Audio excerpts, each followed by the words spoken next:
Bapak, Ibu, dan saudara-saudari yang terkasih, selamat hari Minggu, salam sehat, dan salam sukacita untuk kita semua.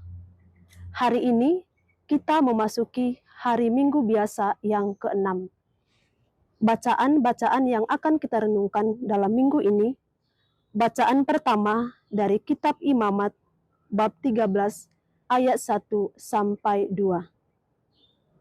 Bacaan kedua dari surat Rasul Paulus yang pertama kepada jemaat di Korintus, bab 10, ayat 31 sampai ayat 11. Bacaan Injil dari Injil Markus, bab 1, ayat 40 sampai ayat 45.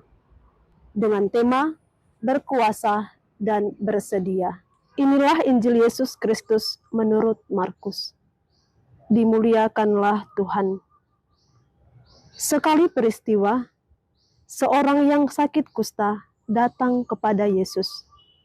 Sambil berlutut di hadapan Yesus, ia memohon bantuannya, katanya, "Kalau engkau mau, engkau dapat mentahirkan aku." Maka tergeraklah hati Yesus oleh belas kasihan. Lalu ia mengulurkan tangannya, menjamah orang itu, dan berkata kepadanya, "Aku mau, jadilah engkau tahir." Seketika itu juga lenyaplah penyakit kusta orang itu, dan ia menjadi tahir. Segera Yesus menyuruh orang itu pergi dengan peringatan keras. "Ingatlah, janganlah engkau memberitahukan hal ini kepada siapapun, tetapi pergilah, perlihatkanlah dirimu kepada imam, dan persembahkanlah untuk pentahiranmu persembahan yang diperintahkan oleh Musa sebagai bukti bagi mereka." Tetapi orang itu pergi memberitakan peristiwa itu dan menyebarkannya kemana-mana, sehingga Yesus tidak dapat lagi terang-terangan masuk ke dalam kota. Yesus tinggal di luar kota di tempat-tempat yang sepi, namun orang terus juga datang kepadanya dari segala penjuru. Demikianlah sabda Tuhan. Terpujilah Kristus. Bapak, Ibu, dan saudara-saudari yang terkasih, Injil Markus hari ini menceritakan tentang bagaimana kepedulian atau kesiapsediaan Yesus menyembuh seseorang yang mengalami penyakit kusta. Pada zaman itu, seorang yang mengidap penyakit kulit atau penyakit kusta, ia dianggap sebagai orang yang najis, dan karena itu ia dijauhi oleh orang-orang sekitarnya. Berbeda dengan Yesus, ia tidak menjauh dan merasa jijik dengan seorang yang menderita penyakit kusta. Dia malah menghampirinya, menyentuhnya, dan mengabulkan permohonan si kusta, sehingga ia pun menjadi tahir dan sembuh. Tindakan Yesus ini menyatakan bagaimana Yesus selalu berusaha membangun hubungan yang akrab dan personal dengan orang-orang yang sakit.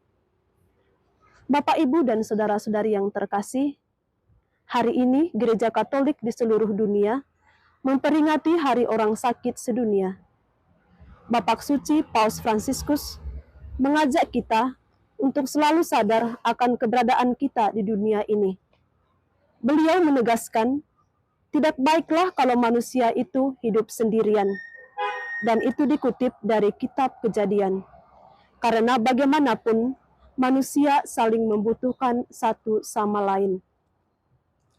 Hari Orang Sakit Sedunia ini menjadi kesempatan bagi kita untuk memperhatikan orang-orang menderita yang sangat membutuhkan sentuhan dari kita. Misalnya yang selama ini kurang kita perhatikan atau menjauh dari mereka oleh karena alasan-alasan tertentu. Mari kita satukan doa-doa kita bersama mereka yang sedang sakit dan menderita. Semoga di hari khusus ini menjadi tanda kasih dan kemurahan hati Allah melalui sapaan, doa-doa kita, peneguhan, kekuatan, dan penghiburan untuk mereka.